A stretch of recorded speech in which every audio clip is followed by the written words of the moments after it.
Have you ever said like yes to a plan in your head, but then in your heart you're like, no, I don't want to go, I don't want to do this? Come here, let me hold your hand while I say this. You're still playing a role that you were never meant to play, which is the role of the overgiving daughter. And this video, we're gonna be talking all about it.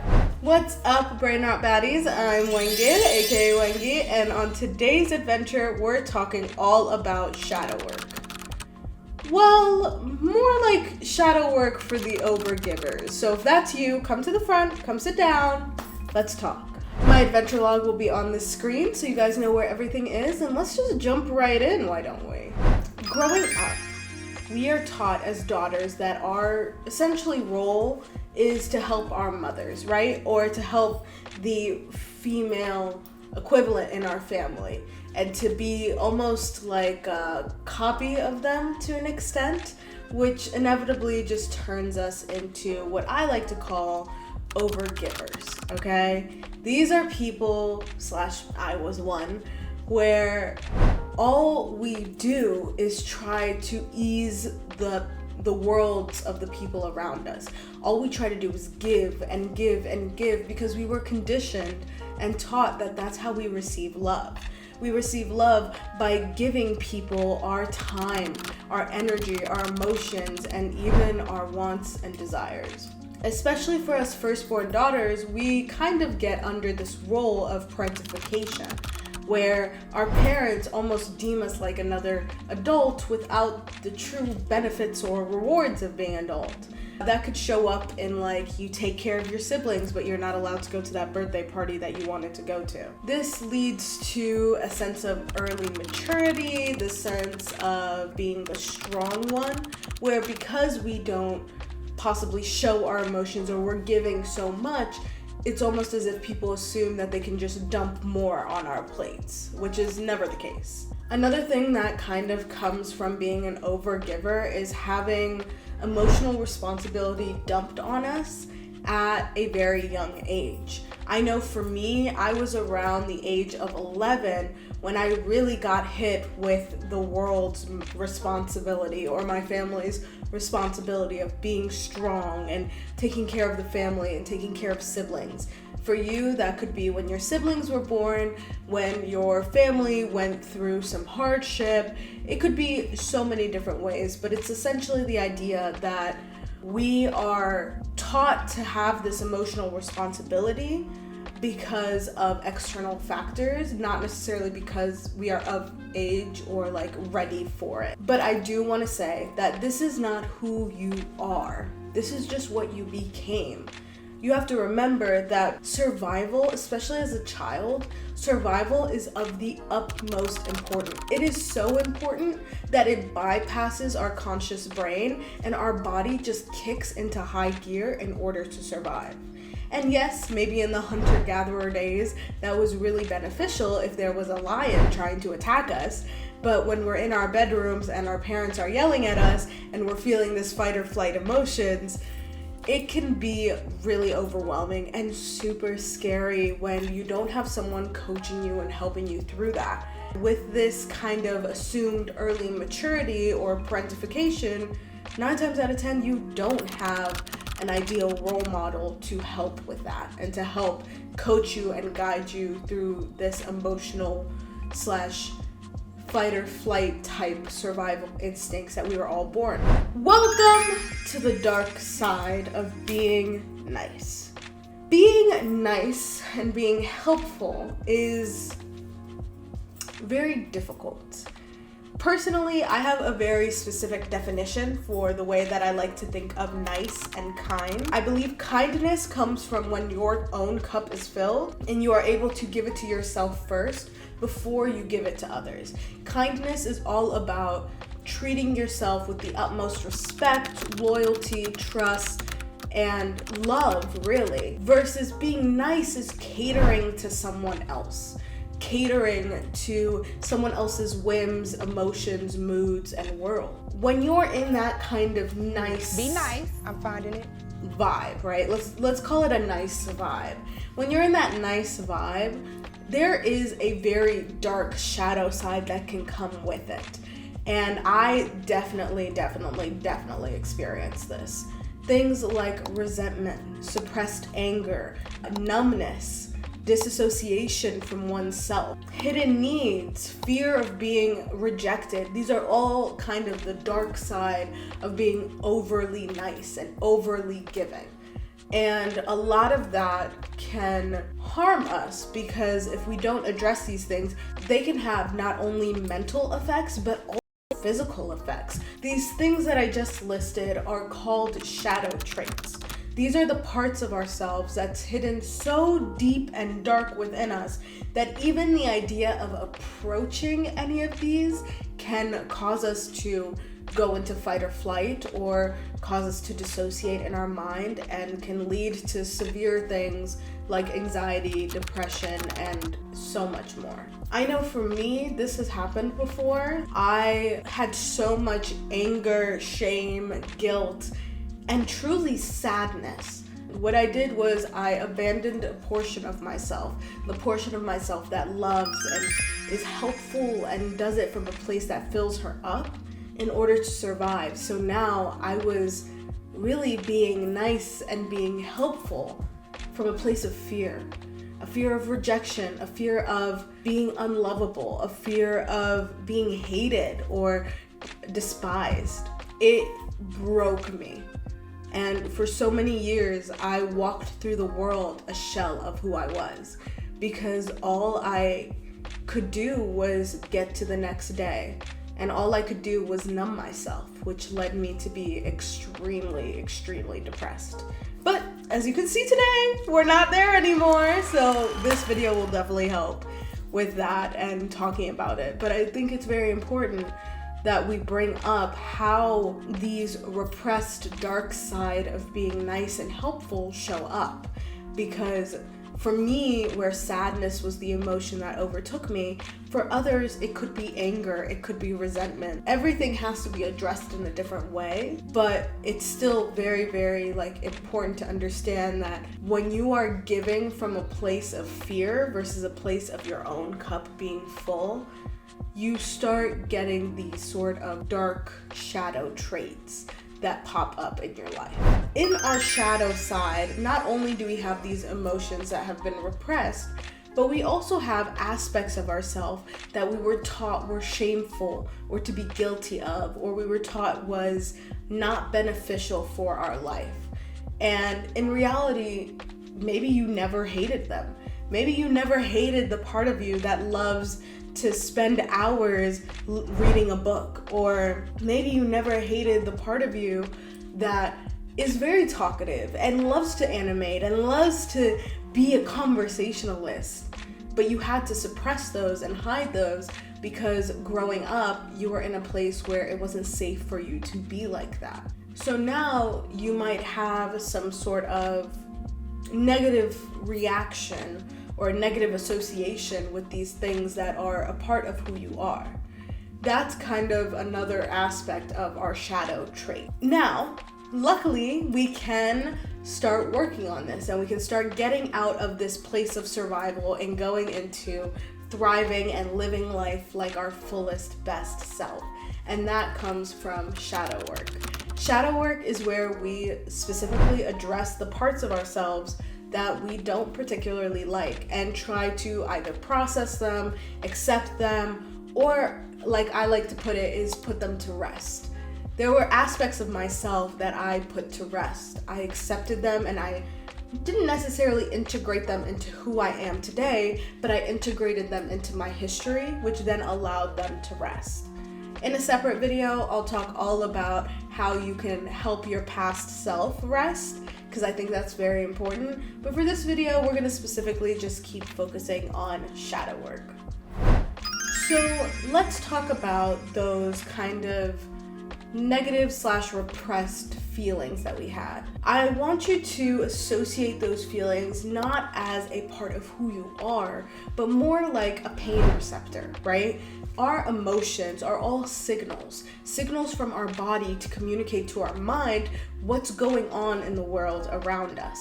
Let's say it's a beautiful day outside and all of a sudden the sun is shining and it's just making us feel happy. That feeling of happiness is our body signaling to our brain like, hey, this is something we enjoy. That same thing happens with those repressed / quote unquote negative emotions. Things like anger signify places where we have a lack of respect, either from the other party or from ourselves. Things like sadness signify a place of maybe a mistrust or a place where our loyalty is a little wavering. So all of these emotions are not necessarily our being. They aren't something we have to incorporate into who we are. They can just be like a pain receptor, like when you touch a hot stove and it burns you. Our emotions do the same thing. Also, I want to add on this, our emotions don't have thoughts. Our emotions truly just try to get us to feel something.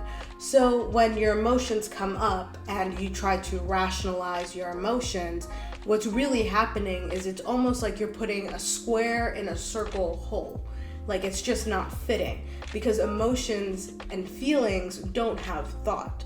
They can't rationalize anything. So the only way you can really get through them is by going through them, by feeling all of it, by feeling the depth of it. And if you've been severely traumatized or severely impacted by your household, or you have been placed in like a place where you're mentally going through so much that you had to dissociate or lose yourself, that depth of feeling, especially if you're someone who feels so deeply, can be scary and can be like almost overwhelming. Because I know for me, when I was depressed back in high school, I had so many emotions and I was feeling so much at all points of the day, at all times, that even just one step into any singular emotion, positive or negative, would overwhelm me.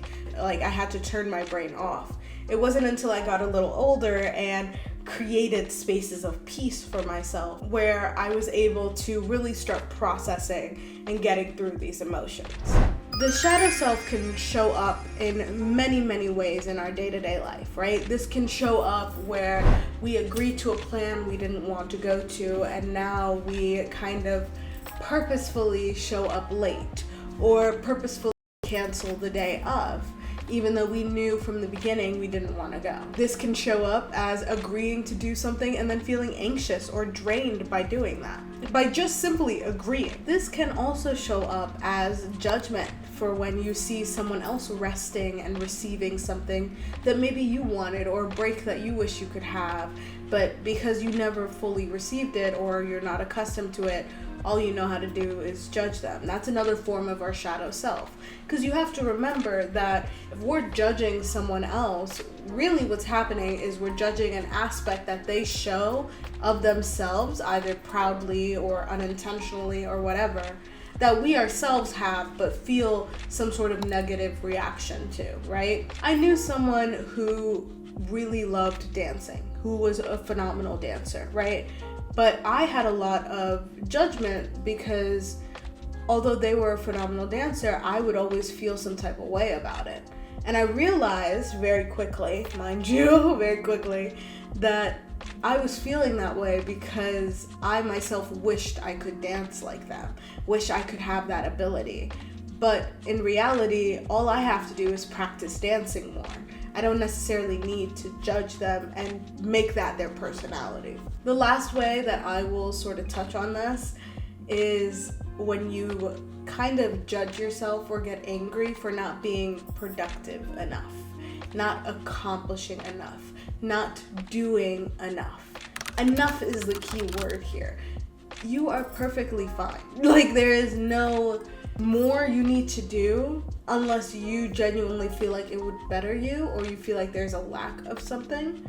But in reality, if you are spending 18 out of the 24 hours a day going to school, learning, studying for your tests, doing your exams, there is nothing more you need to do in order to achieve that degree, in order to achieve that grade. You know, you're already doing enough.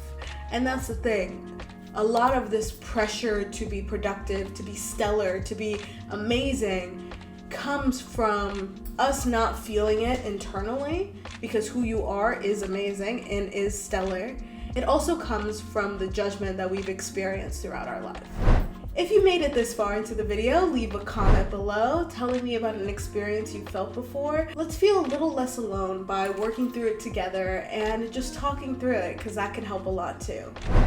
Now, the last few things I want to talk about in this video are some actionable things that I like to call our shadow quest, okay? These are actionable things that you can do today to be able to start this process of really diving into your shadows and learning about these underlying parts of yourself and integrating them into who you are and your story. It's not about fixing yourself, but it's about facing yourself with honesty, kindness, compassion, and joy. Now, first thing is journal prompts. Journal prompts are a great tool to be able to work through your shadow self. Things like, what do I give that I don't have? When was the first time that I felt responsible for someone else's emotion? What do I secretly judge or resent in others? Where does this show up in me? What part of me is trying to be good to feel safe? These are great journal prompts to be able to just start the process of learning and going through who you are. Next is practicing daily awareness. It's great to know where these problems came from, but it's also great to nip them in the bud in the moment that you can. So this could be if someone's inviting you out to do something, you take a moment before responding yes or no to really ask yourself, do I want to do this? And upholding that moment of truth for yourself.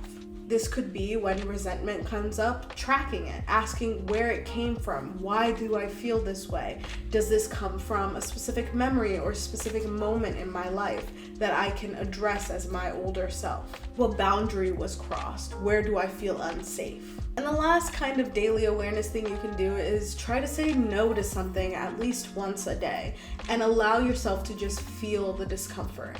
Don't try to fix it, don't try to change it, don't try to alleviate their discomfort and yours. Just say no and sit back and just feel it. So start small, don't push yourself into the deep end, walk through the shallow before you go to the deep, but this is a great place to begin when really starting to address your shadow self. And finally, the last actionable step I want to give you is voice note / mirror work. Using your voice and using your sight or your senses to really start alchemizing certain beliefs that you have in yourself. This could be looking at yourself in the mirror and saying all of the things that you love about yourself and saying how beautiful you are because part of your shadow self was shamed for your body. Or this could be recording a voice memo for yourself so that you can listen to it a few days later, talking about all the amazing qualities that you have and just listening to that. So there's many ways that you could do this, but working with your voice and your sight, and especially doing mirror work and using voice notes, is a great tool to help start integrating your shadow self into your history. Remember, your shadow work isn't about becoming someone new or becoming something different. It's about loving all the parts of yourself and integrating them into who you are to become your full, amazing self and to have a full story. And a big part of what gets hidden is the part of us that believes that we're allowed to want more, to dream big, to achieve everything we want. If you've ever struggled with manifesting or asking for what you really want, as a firstborn daughter, there might be a reason for that. And if you're interested in learning more, check out my video about why you're not bad at manifesting, you're just a firstborn daughter. That might be exactly what you need to hear next. And that's where we'll end today's journey. Thank you guys so much for walking with me through the shadows. If you feel seen or this sparked something in you, then please hit that subscribe button and ring that bell so you get notified when I post on the platform. I'm trying to get to 1,000 subscribers by June, and every new subscriber helps, and I would love to have you join me. Until next time, take up space, feel your feelings, and I will see you in our next adventure. Bye for now. Bye.